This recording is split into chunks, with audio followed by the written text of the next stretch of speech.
Okay, everybody, so I'm out here today, and I'm not going to be filming just one in-depth episode. I've actually got two different rods, and I'm going to be making two in-depth episodes, and that's actually a good thing that just kicked off.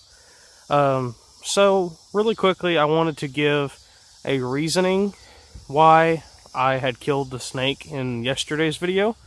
And I did take that video down because I got actually quite a bit of hate on that video, a lot more than I really figured. That video, in like the 2 or 3 hours that it was up, had more views than any of my other videos in like the last 2 weeks. And I was actually quite surprised by that, and I actually had like 3 times more dislikes than likes.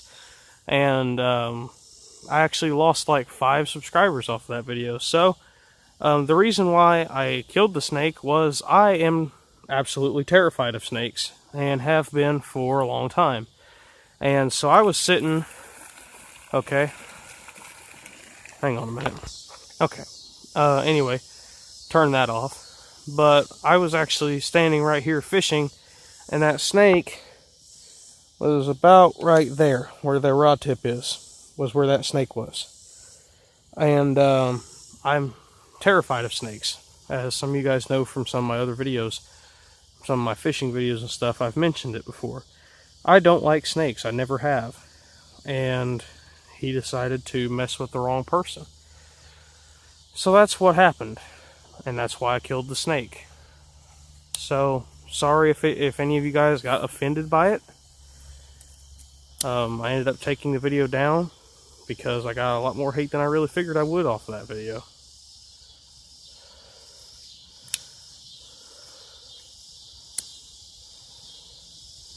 So this in-depth episode is going to be on the finesse hog, one of my favorite flipping baits, probably one of my favorite baits in general right now, besides the 8-inch slammer worm. That bait there's been killing it the past few weeks, actually the past few months really. Pretty much the only thing I can catch a bass on is that 8-inch slammer worm, besides this right here, little root beer colored finesse hog. And I've actually got this on a tiny wobblehead, and that's how I've been fishing it here lately, either on a wobblehead or a small Texas rig.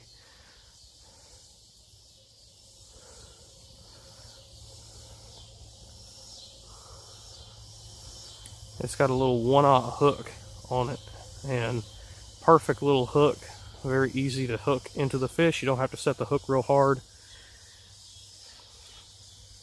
Pretty easy to catch them with this rig. You can catch a lot of fish with it.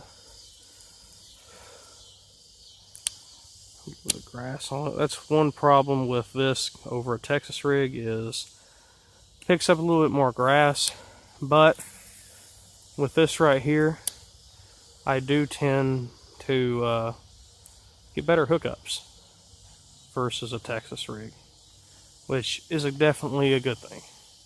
So how I normally fish this right here is I either fish it very slowly on the bottom, or I will fish it in the grass or trees. I'll flip it in heavier cover, or I'll just cast it out towards the middle and just kind of slowly retrieve it back to me on the bottom. That's how I've been catching them with this. Mainly though, I've been catching them right here in this grass, or down there in that brush is where I've normally been catching them at. One of those two areas. Something I actually have been doing here lately is going out almost, there's a bite, I think. Or maybe not. Felt like one. I just had a leaf on there, that's what it was. But what I've been doing is I've actually been coming out here pretty late at night, and everybody always says, you know, you got to use either bright colored baits or dark colored baits during the nighttime, and I actually disagree with that. I use the same type of stuff that I use during the midday and, you know, morning, midday, all the way through. And I'll even use it at night. You know, this root beer color is what I've been normally catching them on here. And I'll just come out here and I'll, like that right there, just flip that out there a little bit. Move that bait very slowly. If I don't get nothing, I'll make a shorter flip out, or a little bit longer flip out towards the middle. That's pretty much what I do and when I come out here to fish. Most of my fish have either come right here or down there by that grass. I flipped that grass a few times there at the beginning of the video and didn't get anything, so I don't think there's anything in there right now. I don't really think there's going to be anything up here in the shallows either, but I might as well try.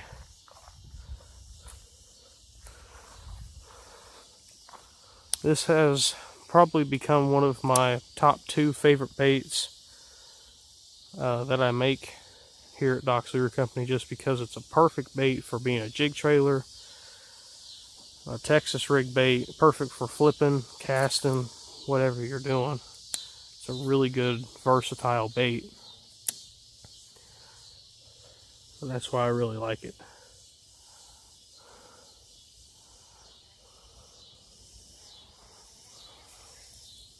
Got some grass on there. Yep, there we go. Ooh, there's a fish just busted down there. Don't know if he's going to hit this.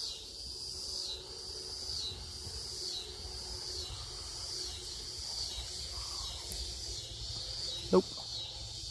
I don't think it was very big. Honestly, I kind of think it was a bluegill. Didn't really make a big splash like a bass normally does, so I kind of think it was a bluegill. But I will also be filming a video on the 8 3/4 inch pinto worm here in a little bit as well on a Texas rig. And I might end up actually filming a 3rd in-depth episode, or just a normal video. I don't really know. I might try to get 3 videos in, because I think that we'll be going fishing on Sunday. So that'd be pretty cool if I can get a couple videos made today. That way I don't have to Friday and Saturday, because sadly I have a couple funerals that I am going to be going to on Friday and Saturday. Is that a fish? Nope, thought it was. Be nice if I can get a fish in this video or in the next videos. But it actually got pretty late on me. I was wanting to get out here and do it about 6:30, and it's about 7:10, something around there right now. Got a little bit late on me. I didn't realize what time it was until it was already pretty dark. So figured I'd get out here and make a video as fast as I can. Already 8 minutes 17 seconds into the video, and haven't really got any good bites yet. Cast it right there. Walk over here, we'll flip that grass a little bit more. But this right here has become probably one of my favorite flipping baits. The first day I came out here with it, after I made some of it, I caught a fish on the 2nd cast. And then I come out here, I think it was the day after I made it, or 2 days after I made it. Stood right here, flipped that bait right about there, dropped it, let it sink down, brought it up twice and caught a fish, about a 2-pounder. And then I fixed the bait, make sure everything was alright, released the fish, then flipped right there, let it sink down, lifted it up, and caught another fish. 2 flips, 2 fish. In the same, probably 4-foot area, I actually caught 2 fish.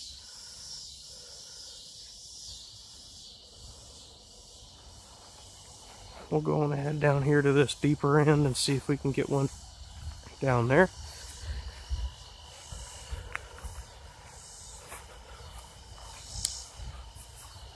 Something just moved over there. Don't know if it was a bass or a bluegill. Tell you what, there's some monster bluegill in here, that's for sure. There's some bluegill in here, honestly, because when I split wood or cut wood or something, I usually drive up through here and then take it back over there where the wood pile's at. And I'll drive next to the pond and I'll see bluegill, and they look like bass. They're so long and thick. They look like bass. They're so big. Until I stop the four-wheeler and look at them and realize that they're freaking hybrid bluegill. They look so wide and long that they almost look like bass.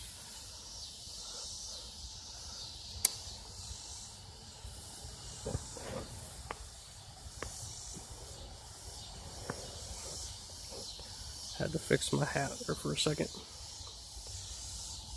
But won't be able to make a video tomorrow or Saturday probably, unless something changes. Like I said, I have a couple funerals that I need to be going to. Would be awesome if I can get 1 or 2 fish on video before, because I don't know if I'm going to get any fishing at all in the next couple days. Probably Sunday will probably be when I get to finally go back fishing.